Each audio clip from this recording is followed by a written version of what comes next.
Hei ja tervetuloa Visit Finland.comin tutoriaaliin. Tässä videossa näytän teille, miten järjestelmään saadaan lisättyä muun matkailutuotteen tai palvelun tuotetiedot. Keskityn tässä videossa neuvomaan maksullisen sopimuksen tehneitä asiakkaita. Jos et ole vielä tehnyt sopimusta tai kirjautunut sisään, käy osoitteessa youtube.com/Visit Finland tutorial. Etsi täältä sivulta video nimeltä Aloita tästä. Tähän mennessä olemme kirjautuneet järjestelmään sisään ja tarkistaneet järjestelmästä yrityksen tiedot. Nyt siirrymme syöttämään matkailutuotteen tietojen järjestelmään. Kun olemme päässeet kirjautumaan sisään järjestelmään, valitsemme täältä alalaidasta kohdan Add Article. Tästä listasta voimme nyt valita joko kohdan Event, Service Offer tai Activity Offer, ja me valitsemme nyt tämän viimeisen. Nyt sivulle aukeaa Activity Offer-lomake, johon pääsemme lisäämään muun matkailutuotteen tai palvelun tuotetietoja.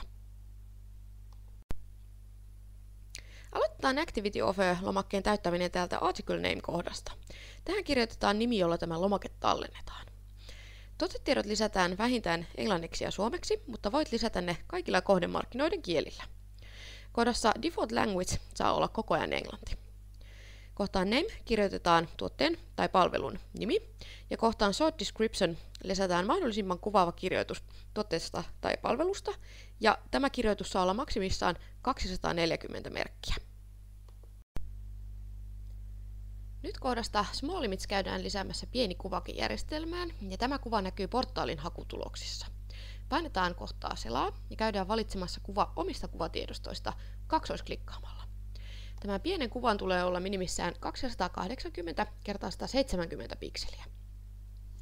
Lisäksi voimme lisätä tuotetietoihin 10 suurempaa kuvaa, ja näitä kuvia pääsee lisäämällä klikkaamassa tästä kohdasta Add. Kuvat saa taas valittua painamalla selaa ja kaksoisklikkaamalla täältä omista kuvatiedostoista. Näiden suurempien kuvien tulee olla mielellään koko 800 x 600 pikseliä tai 600 x 800 pikseliä. Kohtaan Title lisätään kuvateksti, ja muistakaa lisätä se kohdemarkkinoiden kielellä. Seuraavaksi käymme lisäämässä meidän kohteellemme geolocationin, joka tarkoittaa sijaintia kartalla. Klikataan tästä Select on Map, ja meille aukeaa uusi ikkuna, johon ilmestyy kartta. Tähän kohtaan Address voimme käydä kirjoittamassa suoraan kohteen osoitteen, ja klikataan tästä Näytä kartalla, jolloin tänne karttaan ilmestyy vihreä rasti suurin piirtein oikeaan paikkaan. Zoomataan karttaa hieman lähemmäs ja käydään kaksoisklikkaamalla valitsemalla tismalleen oikea kohta kartalta. Järjestelmä ilmoittaa nyt, että toiminto on onnistunut, ja tämä pinkki kuvake osoittaa nyt sitä oikeaa paikkaa, jonka olemme valinneet. Klikataan Sulje ikkuna, ja nyt tänne lomakkeeseen on ilmestynyt kohteemme koordinaatit.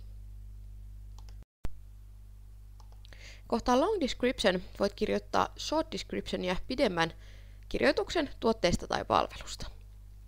Kohtaan Region lisätään kaupungin tarkkuudella kohteen sijainti, ja valikon saa auki tästä pienestä harmaasta laatikosta, ja kaupunki voidaan nyt kirjoittaa tähän kohtaan Quick Search. Kaupungin saa valittua kaksoisklikkaamalla täältä listasta. Jos valitsit vahingossa väärän kaupungin, niin saat sen poistettua tästä rastia painamalla. Seuraavaksi valitaan Activity Type samalla tavalla kuin kaupunkin. Valitsethan täältä listasta kaksoisklikkaamalla kerrallaan vain yhden aktiviteettityypin. Vain jos ohjelmapalvelunasi on retki, johon sisältyy useampi laji kerrallaan, voit valita useamman tyypin. Suljetaan taas lista tästä pienestä harmaasta laatikosta painamalla. Jos yrityksesi tuotevalikoimaan kuuluu monia eri aktiviteettityyppejä, niin teethän niistä kaikista erilliset tuotekuvaukset. Muistathan, että tällä videolla minä kerron vain näistä pakollisista kohdista, jotka tästä lomakkeesta on täytettävä. Sinun onkin hyvä täyttää tämä lomake mahdollisimman täydellisesti. Voit käydä siis täyttämässä näitä kohtia, joita en tällä videolla edes esittele. Tämän videon lopussa näytän vielä hyvän esimerkin, miltä kunnon tuotekuvaus näyttää. Voit käydä ottamassa tästä esimerkistä mallia tätä lomaketta täyttäessäsi. Seuraavaksi käydään vielä lisäämässä tähän lomakkeeseen yrityksemme tiedot. Rullataan sivua aina tänne lomakkeen loppupuolelle asti, kohtaan Supplier. Klikataan tästä Add More Related Links. Videossa Aloita tästä neuvoimme, miten otetaan tämä yrityksen tietojen ID-numero ylös, ja nyt lisäämme tähän kohtaan ID ylösottamamme numeron. Klikataan kohtaa Search Articles, ja sivun alalaitaan ilmestyy nyt yrityksemme tiedot, jotka saadaan valittua valitsemalla rastiruutuun. Klikataan Add Selected Links. Järjestelmä ilmoittaa, että toiminto on onnistunut. Klikataan OK ja ylhäältä Close. Tehdään tämä tismalleen sama asia vielä tähän Booking Contacts-kohtaan, eli Add More Related Links. Kirjoitetaan kohtaan ID ylösottamamme numero. Painetaan Search Articles. Ja täältä löytyy taas oman yrityksemme tiedot. Klikataan rastiruutuun, painetaan Add Selected Links. Klikataan OK ja Close. Rullataan ihan lomakkeen loppuun asti ja painetaan Save Draft. Nyt kaikki nämä lomakkeelle kirjaamamme tiedot tallentuvat. Odotetaan, että ikkuna vielä päivittyy. Ja seuraavaksi pääsemme katsomaan esikatselua, miten tietomme näkyvät oikeasti sivustolla. Ja nyt täältä kohdasta Preview painamalla pääsemme katsomaan esikatselua, miltä nämä syöttämämme tiedot näyttäisivät nyt oikeasti tuolla visitfinland.comin sivustolla. Täällä näkyy nyt kaikki lisätyt kuvat ja tekstit. Tarkastakaa samalla tästä esikatselusta, että kaikki syöttämänne tiedot on järjestelmässä oikein. Palataan takaisin järjestelmään ja kun kaikki tiedot olivat merkattu oikein, painetaan täältä Propose for Approval, jolloin tiedot lähtevät hyväksyttäväksi. Tämän jälkeen käymme vielä lisäämässä tiedot muille kielille ja se tapahtuu valitsemalla täältä Language-valikosta oikea kieli. Muistakaa, että tämä Default Language pysyy koko ajan englantina.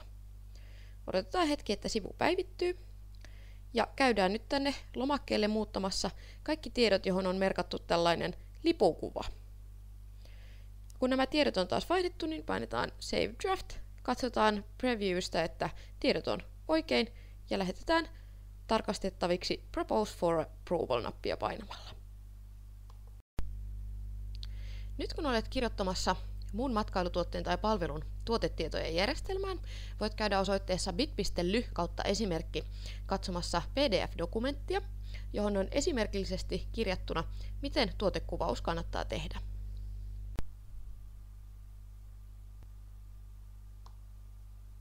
Käytännössä tuo PDF-dokumentissa näkyvä esimerkillinen tuote näyttää tältä. Tänne on nyt lisätty useita hyvälaatuisia kuvia, pitkä ja tarkka tuotekuvaus. Lisäksi täällä oikeassa laidassa näkyy nyt tätä tarkempaa informaatiota sopivasta tasosta ja päiväohjelmasta sekä lisäksi muun muassa hinnoittelusta ja ryhmän tiedoista.